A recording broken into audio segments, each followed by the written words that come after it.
Assalamualaikum. Lan, Man. Waalaikumsalam, Man. Ini ada poster berkaitan dengan sambutan Bulan Rasul yang akan berlangsung pada minggu depan. Oh, sambutan Maulid Rasul. Ya, Buat kat mana ni? di UM Arena. Alhamdulillah, UM anjurkan Maulid Rasul, UM berselawat. Alhamdulillah. Bila ni? Minggu depan, hari Khamis. Minggu depan hari Khamis malam tu. Ya. Oh, insya-Allah kalau kami free, kami datang. Sebelum tu korang tahu ke apa hukum Maulid ni? Kenapa? Aku pernah dengar yang Maulid ni adalah bid'ah sebab Nabi tak pernah buat. Apalah salahnya kita sambut Maulid, sambut kelahiran Nabi yang membawa Islam kepada kita. Apalah salahnya? Time majlis tu kita berselawat semua, membuat kebaikan, tak salah pun. Tapi kebiasaannya masyarakat ni mengagungkan Nabi secara berlebihan. Dengan kita untuk Ustaz Wanik di surau. Oh, okey, jom kita jumpa Ustaz Wanik. Assalamualaikum Ustaz. Waalaikumsalam. Apa buat ni? Ustaz.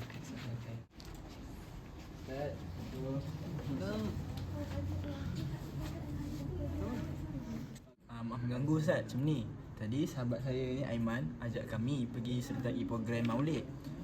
So bagi saya menyambut Maulid ni perkara yang baik lah, sebab kita menyambut kelahiran Nabi dan berselawat dan mengingati Nabi yang bawa Islam kepada kita.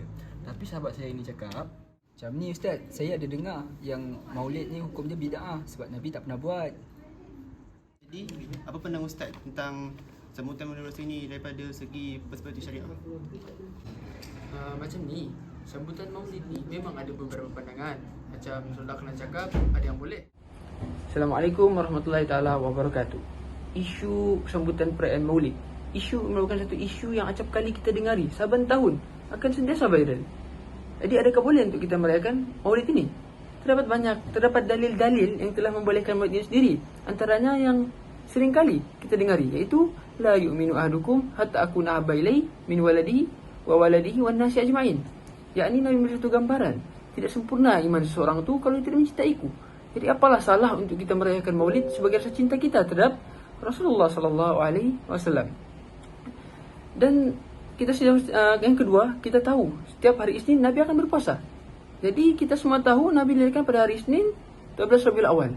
Jadi ditanyakan, sahabat bertanya, "Ya Rasulullah, mengapa engkau berpuasa pada hari Isnin?" Baginda pun menjawab, "Fihi wulidtu wa fihi unzila alayya." Padanya aku dilahirkan dan padanya Al-Quran diturunkan. Kita dapat lihat Nabi merayakan berpuasa pada Isnin atas sebab dia dilahirkan dan Al-Quran diturunkan. Kita dapat lihat Nabi sendiri merayakan hari kelahiran beliau, hari kelahiran baginda, dengan berpuasa. Jadi apalah salah untuk kita merayakan dengan berselawat, berpuasa pada hari tersebut atas dasar cinta kita kepada Rasulullah sallallahu alaihi wasallam. Dan yang ketiga, Imam Hajar Al-Asqalani menukilkan dalam kitabnya Fathul Bari, syarah bagi Sahih Bukhari, yang mana dalam hujah beliau Maulid ini dibolehkan kerana Abu Lahab seorang yang kita semua tahu bagaimana perintangannya terhadap baginda sallallahu alaihi wasallam, tetapi diringankan azabnya atas sebab beliaulah merupakan seorang yang paling gembira pada hari kelahiran Rasulullah sallallahu alaihi wasallam, sehingga kan beliau membebaskan seorang hamba sewaktu kelahiran baginda sallallahu alaihi wasallam. Jadi apalah salah untuk kita yang menganut agama Islam menunjukkan rasa cinta kita terhadap Rasulullah sallallahu alaihi wasallam dengan merayakan Maulid. Jadi saya kira itu saja sudah cukup untuk dalil, hujah untuk menyokong Maulid ini sendiri. Dijawab tak boleh. Tidak lah semua ni. Siapa buat kafir lah. Nabi mana pernah buat. Sahabat pun tak ada sambut. Kenapa kita nak sebut-sebut sambut Maulid ni? Korang pernah dengar tak kata-kata tadi? Kata-kata tadi dilontarkan oleh puak-puak yang ekstrim. Hampir dikatakan puak-puak ini sama seperti puak Syiah. Berkaitan Maulid, pendapat empat mazhab iaitu Maliki, Syafi'i, Hanbali dan Hanafi mengatakan Maulid ini tidak haram hukumnya. Tapi hanya satu kelompok yang mengatakan Maulid ini haram. Ia dipanggil Wahabi. Apakah itu Wahabi? Wahabi adalah satu gerakan ataupun kelompok. Dia bukan satu mazhab, tapi dia adalah gerakan yang diasaskan oleh Muhammad bin Abdul Wahab, dan nama Wahabi ini diambil berdasarkan nama pengasasnya. Jadi maulid menurut kefahaman Wahabi adalah hukum maulid adalah haram. Ini menurut para tokohnya seperti Syekh Abdul Aziz bin Ba'az, Syekh Al-Albani dan Syekh Al-Utsaimin, yang di dalam bukunya mengatakan tiada ajaran dalam Islam yang merayakan hari kelahiran guru Rasulullah SAW dan lain-lain. Perayaan semacam itu hukumnya adalah haram, tidak boleh seorang Muslim untuk melakukannya. Jadi menurut kefahaman Wahabi, perayaan maulid Nabi SAW atau memperingatkan adalah haram hukumnya. Menurut ulama Wahabi juga, memuliakan Rasulullah SAW secara berlebihan dengan mengendangkan syiar ataupun selawat yang berlebihan adalah termasuk dalam syirik dan haram dilakukannya. Hal ini saya dapat simpulkan bahawa Wahabi mengharamkan perayaan maulid dan menganggapkannya sebagai perbuatan bid'ah tercela. Menurut mereka, yang pertama, Rasulullah SAW sendiri, para sahabat, tabi'in dan para imam mujtahid tidak pernah memperingati hari kelahiran Nabi SAW sebagaimana majoriti umat Islam saat ini melakukannya. Ini adalah pendapat Wahabi. Hal tersebut menurut mereka membuktikan bahawa perayaan maulid Nabi SAW adalah bid'ah tercela dan perbuatan itu tidak terpuji. Dan jika terpuji, maka Rasulullah SAW, para sahabat, tabi'in dan imam mujtahid yang pasti akan melakukannya dahulu. Yang kedua, menurut Wahabi, perayaan maulid Nabi SAW menurut mereka merupakan perbuatan penyucian dan pengangguran berlebihan terhadap Nabi SAW yang mungkin boleh menyebabkan orang-orang salah tanggapan terhadap Nabi SAW, menganggap Rasulullah SAW bukan manusia dan melainkan Tuhan. Yang ketiga, menurut Wahabi yang mengatakan hukum maulid ini haram, menurutnya yang ketiga, dalam perayaan maulid Nabi SAW adalah memuji sosok baginda, dan hal tersebut bertentangan dengan sabda beliau sendiri, iaitu janganlah kalian memujiku sebagaimana kaum Nasrani memuji Isa ibn Maryam. Tapi adalah beberapa penerangan daripada Mufti Wilayah Persekutuan. Tak silap, isu ini dah viral kan. Mufti Wilayah ada share video. Jom kita tengok sama-sama. Dapat satu hadis yang masyhur, yang popular, iaitu hadis kullu muhdatsatin bid'ah wa kullu bid'atin dalalah wa kullu dalalatin finnar, yang bermaksud setiap perkara yang baru itu merupakan bid'ah, dan setiap yang bid'ah itu adalah sesat, dan setiap yang sesat itu adalah ke dalam api neraka. Hadis ini sering digunakan oleh mereka yang melarang sambutan maulid Rasul. Semua mengetahui bahawa hadis tersebut adalah salah sebuah hadis yang betul sahih. Jadi jika kita mentafsirkan hadis tersebut berdasarkan pegangan Az-Zahiriyah, iaitu lafaz kullu bermaksud umum, iaitu semua perkara yang bid'ah yang tidak pernah dilakukan oleh Nabi SAW merupakan salah satu perkara yang bid'ah. Begitu juga sambutan maulid Rasul. Sambutan maulid Rasul tidak pernah dilakukan mahupun tidak pernah dianjurkan oleh baginda SAW mahupun sahabat baginda SAW. Adapun dalam konteks ilmu usul fiqh, lafaz kullu ini membawa maksud sama ada khusus ataupun umum.